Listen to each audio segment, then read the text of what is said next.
All right, this is the Chapter 7 review guide.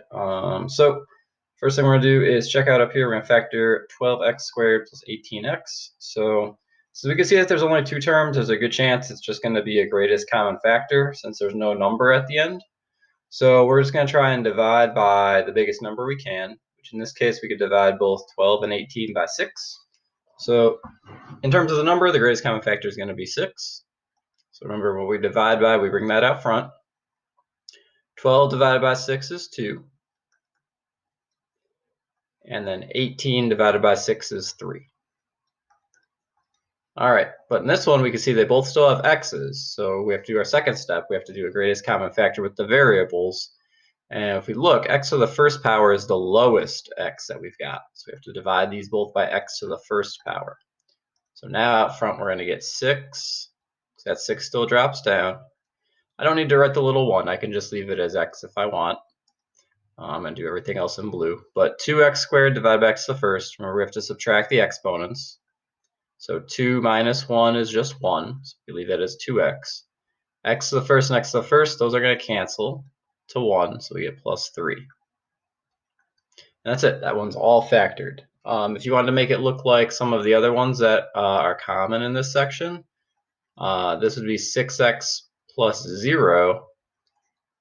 2x plus 3. So if you got this by doing one of the other methods that we did today, anytime during this unit, that's what the answer would look like if you did it as a pair of binomials. But this is the answer that we can get a little bit faster to do it with the greatest common factor. For the second one, we have to factor 529x squared minus 4. So the first thing I want to do is notice that 4 is equal to 2 squared. And 529x squared is equal to 23x squared. So this is one of the special factors.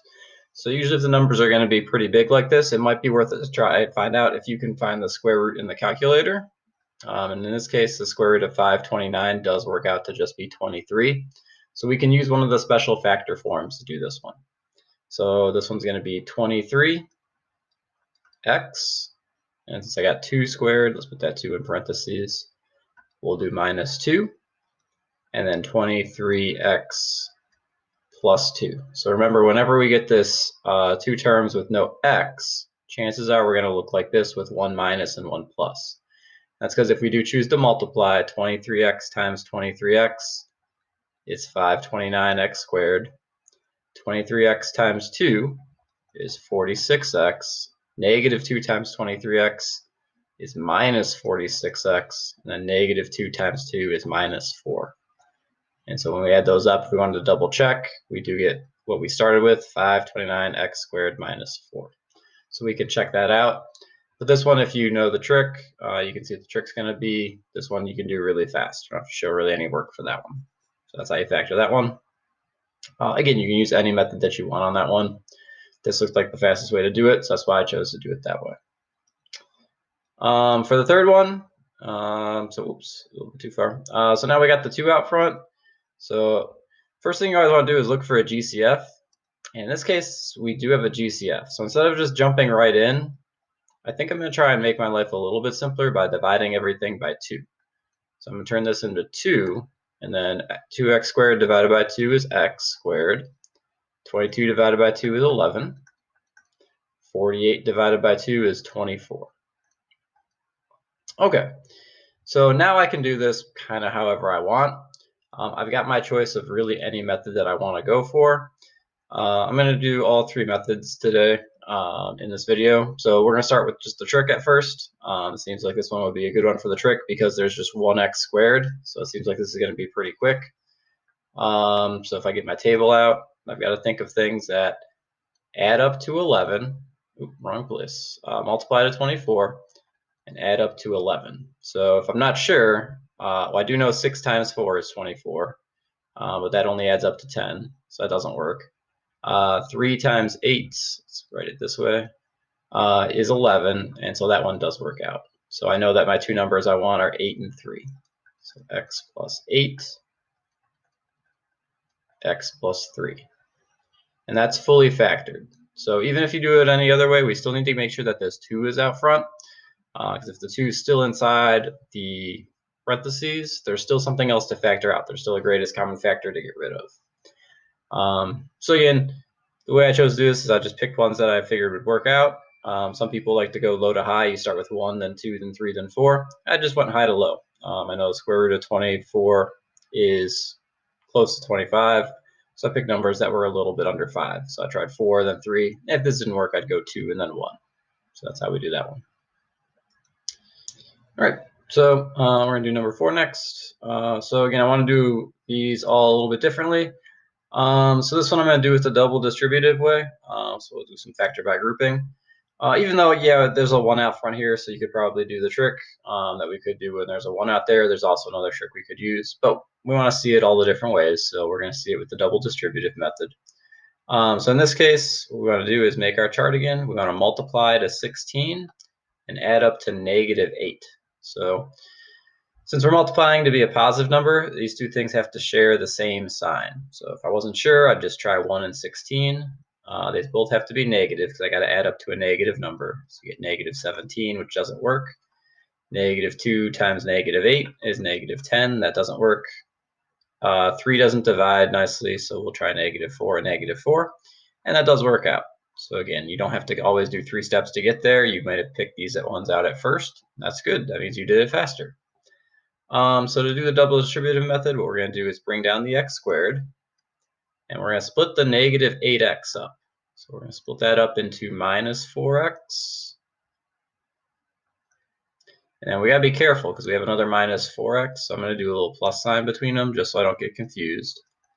Plus -4x and then plus 16. So we'll bring the 16 down as well. The reason I want that plus sign is because I know I've got to split these up. I've got to undo my distributive property, and I can't really do, if I had the minus sign, I might get a little bit confused because then I'd have a minus sign that would have to distribute back into the 16. So I'm going to be safe and just do a plus, and then I can keep this negative very safely in the parentheses. So at this point, then we got to decide what our greatest common factors are. So over here, these both have an x, so we're going to divide both of these by x. So we get x, and then in parentheses, we'll stick with red. X squared divided by x is x. These x's will cancel, so we get x minus 4. On the other side, though, this one doesn't have an x, so we could factor out a number. We could factor out 4, but we said in class we always wanted to try and make this first term positive, so we're going to actually factor out a -4. So we're going to make that -4, and then 16 divided by -4 is going to be -4. All right, so before I can go on, I got to check. Are the parentheses the same?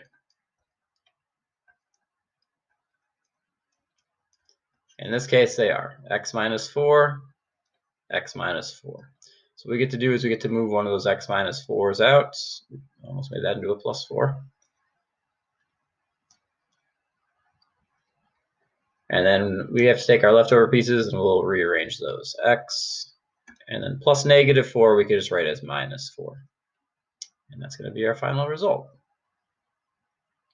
So again, you may have been able to see that a little bit faster. We could see it's the same as if we use the trick, -4, -4.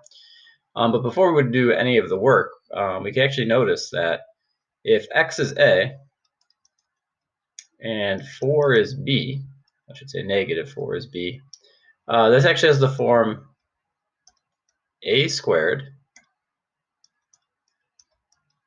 minus 2. I guess we want to call that a plus because we're going to do this trick.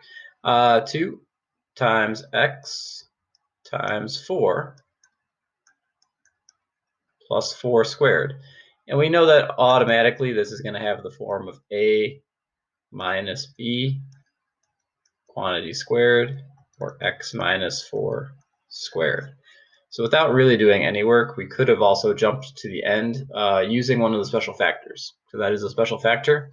But the cool thing is we can see it works no matter how you want to do it. So that's why it's important to do it the way that you think is best. All right. Number 5 would be next. That's down here. So now we got a factor with a 9. And we can't do a GCF because we can't have anything that divides both 9 and 8. So we're going to have to use the big factoring. We're going to have to take these two numbers and we're going to have to multiply them. So 9 times 8 is 72. And when I make my table, I have to multiply to 72 and add to negative 18. So again, it looks like that I'm going to have to pick two negative numbers because I need to multiply to be positive. I can only pick two positives or two negatives. I have to add to be negative, so I can't pick positives. So if I'm not sure, again, I'll just start at 1. So 1 times 72, so we'll have to be negative. That's going to give me negative 73. That's way off. I could just keep going. 2 and 36 is negative 38. Negative 3 and 24. 60, 72, yep, okay. Is negative 27. Negative 4, so times 2, so half that, so 18. We get negative 22, so it feels like we're getting close. It doesn't end in 5 or 0, so 5 won't work out. So let's try 6, so double and then half, so times negative 12. And we finally get to one that works. So this is one that you might not have been able to see right away.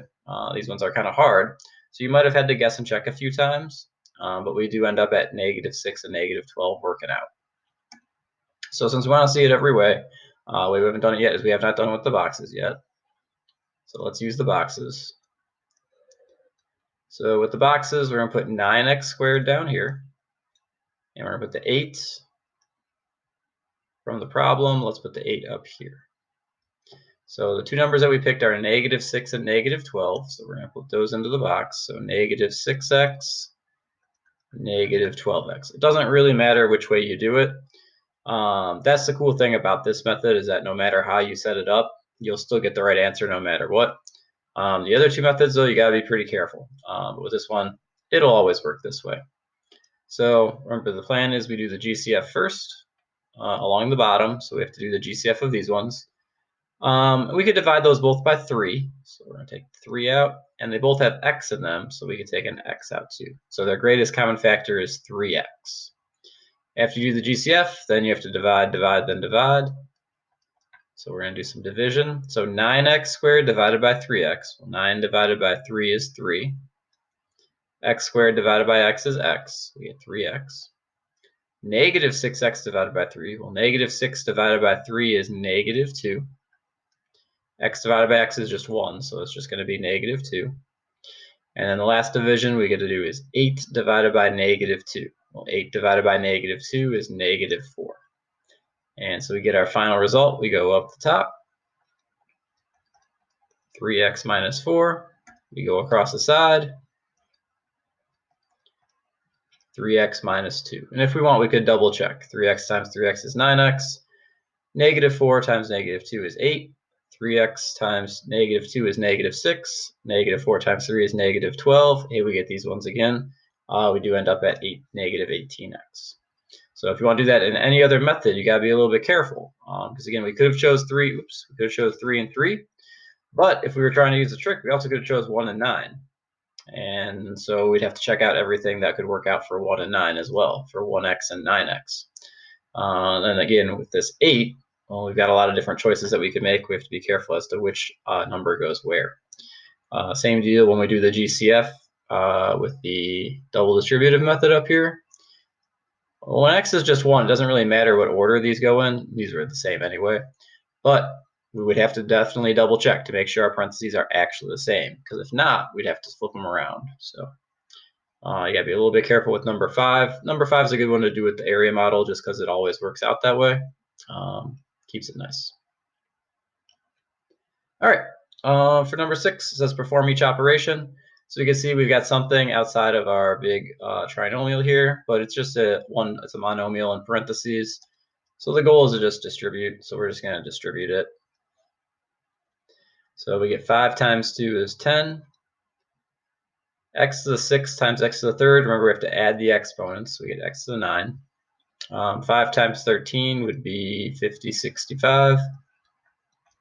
X to the 6th times x to the 1, we add the exponents, we get x to the 7th. And then 5 times 17 is 50, 75, 85. And then we've got x to the 6th. It's not really, there's no more x's over here.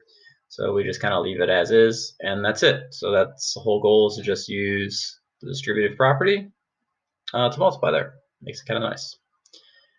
Number 7, we're doing subtraction. So remember, subtraction is just like addition. The only thing that we want to do is make sure that we distribute the negative sign. So I'm just going to write everything from the first one, plus 7. And I'm going to distribute this minus sign to all these pieces over here. So minus 6x squared plus 7x, negative times negative is positive, minus 11. So that's the goal, is just be careful with the negative sign. And now we combine our like terms. So 2x squared minus 6x is negative 4x squared. Negative 8x plus 7x. That'll make that a bucket. Minus x. And the last ones we got plus 7 minus 11 is minus 4. And that one's all done. So that's all we want to do for that one. For number 8, we're going to go ahead and multiply. So it looks like we've got 2x minus y times 6x plus 3y minus 5. Again, you can choose to multiply however you want. We can't just do one distributive because we've got two things here. So if you want to multiply with the distributive property, you could do the double distributive property. Since we distributed up top, I'm going to use the area model to solve this one. So if I want to use the boxes in the area model, it's actually going to be kind of a big box because we got a lot of terms. But if I want to multiply with the area model, 2x minus y, 6x plus 3y minus 5. And we just multiply what we've got. 2x times 6x, those meet up to make 12x squared. 2x times 3y meet up to make 6xy. So x and y don't really combine. 2x minus 5 is negative 10x. 6x and minus y is minus 6xy. 3y times negative y is negative 3y squared. Negative 5 times negative y is negative 5y. So what we want to do is then add all these up. And since we added up linearly that way, let's add up vertically this way. 12x squared plus 6xy minus 10x. And then down here, we're going to try and match anything up that we can. So see, I've got xy, so that's going to match up with this xy. Y squared, I don't have any y squared, so we got to do minus 3y squared. So let's make that a 0. And then minus 5y, that's an x, that's not a y. Let's just make that look a little bit neater. So I got nothing that matches up there either, so we just have minus 5y. So I'll put plus 0y there. All right, so when we add these up, we can add them up vertically. There's nothing here, so that's 12x squared. This is actually going to give me 0. All right, because I got plus 6 and minus 6, so that will be 0. Minus 10x is minus 10x. 0 minus 3y squared is minus 3y squared. 0 minus 5y is minus 5y. All right, so there are my 5y, negative 5y showing up. So you could circle this. You could make that the final answer.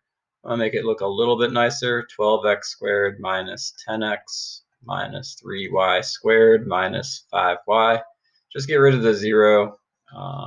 And my x's are together, which is nice. My y's are together, which is nice. So that's pretty good. So then the last one we got from this set is we have to do some addition. So you can add however you want. I figure I may as well add these vertically too, since that last time not too much kind of canceled out. So what I'm going to do is I'm going to write this one again as x squared minus 2x plus 4. If I want to add vertically, I'm going to take this one and just say, well, this is going to be 4. Oops, can't put my 4x there because I got to be really careful. 4x doesn't match up with x squared, so this is a good one to do vertically. 4x actually matches up with this minus 2x. So I've actually got a 4x right there. Negative 12x squared matches with the x squared, so minus 12x squared. And then 23 is the number that matches up with the 4. So it's a good thing we did that vertically, because otherwise we might have been able to, might have kind of fell for the little trap right here, where the like terms are not in the same spots. All right, so x squared minus 12x squared is minus 11x squared. Negative 2x plus 4x is plus 2x. And then 4 plus 23 is 27. And that one's actually done. So that's all we have to do.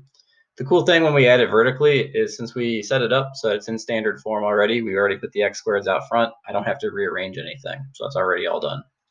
And that's it for number 9. So for 10, we have to write this polynomial in standard form. So standard form, remember the idea here is to make the exponents, I should say, let's say we'll make the degree instead of the sum of the exponents. We'll use the vocab from the unit. We want the degree to go high to low.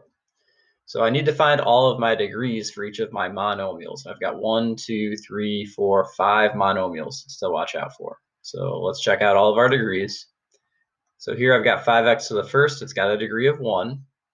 3x to the 7th has a degree of 7. You know, I have to add all the exponents, there's just x's though. 10x squared has a degree of 2. Constant always has a degree of 0. And 6x to the 4th has a degree of 4. So I have to go high to low.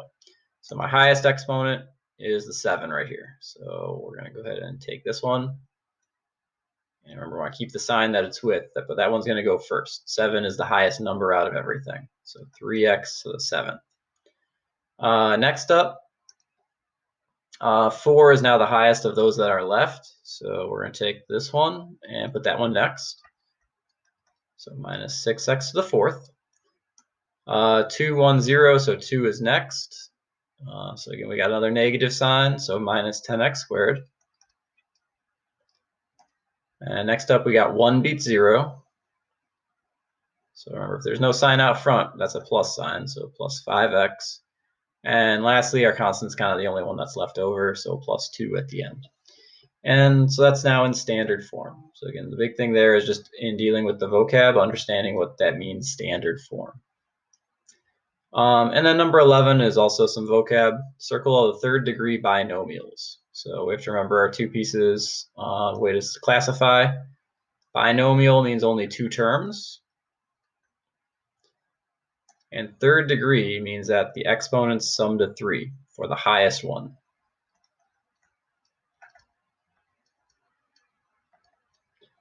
So we got to check them out. So I think it's easiest just to get rid of everything that's not 2 terms first. That's only 1 term. That's 4 terms. Just visually, that makes it pretty quick.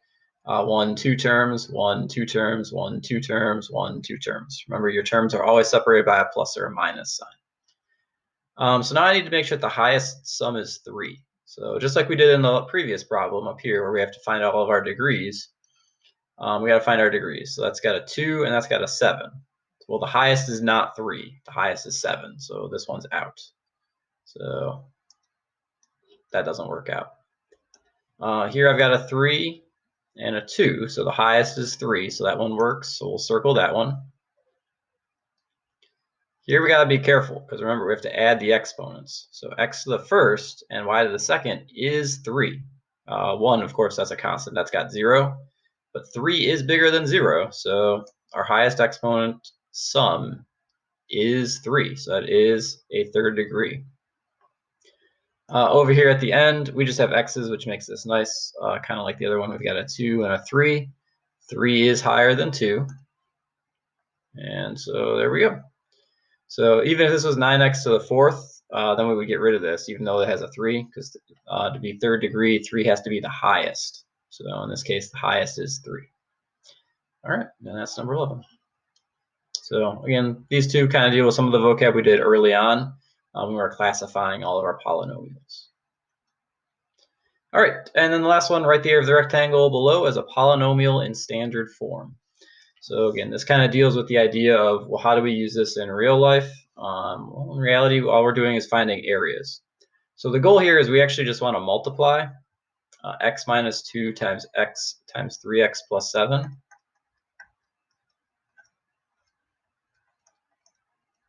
And even though this is already like in a box, it would be pretty easy to do it with the area model. Since we haven't done it with the double distributive method yet, I'm going to do it that way. Just know that, yeah, it probably would be pretty easy to split this up and then just get your terms this way. 3x squared minus 6x minus 14, and then x and 7 is 7x. But we're going to do it over here. We're going to do the double distributive method, and we'll see that it does match up. So if we want to do the double distributive method, what I have to do is split up the x minus 2 into an x, 3x plus 7, and then the minus 2, also times 3x plus 7. So remember that second one always stays the same. The second one gets distributed to both parts of the first one. And now we get to multiply. So now we get to do x times 3x, x times 7. So 3x squared plus 7x. There we go. That's looking good. Then we have to distribute this minus 2. I'm going to do that in a different color just so that it's not all in red. Negative 2 times 3 is minus 6x. Negative 2 times 7 is minus 14. Okay, so we do match up. So that's good. We can see both methods do work. Now we have to combine our like terms. So these x's in the middle are the like terms.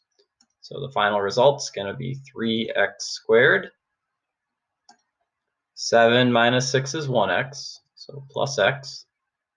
And then the green minus 14 at the end. And so that's my polynomial. It's in standard form because I've got x squared, then x to the first, and then the constant. So that's in standard form. So that's one advantage with the double distributive method like this, is that it's pretty much always going to be ending in standard form. Over here, we do have to make sure that we arrange them in the correct order to get it in standard form. So you couldn't like put the negative 14 first. That wouldn't be in standard form. So you'd have to do a little bit more work after that. But that should be it. So that's everything that's on the review guide. Cool. So you can see factoring, since I was kind of almost half the chapter, that was a big part. That was pretty much all the first part.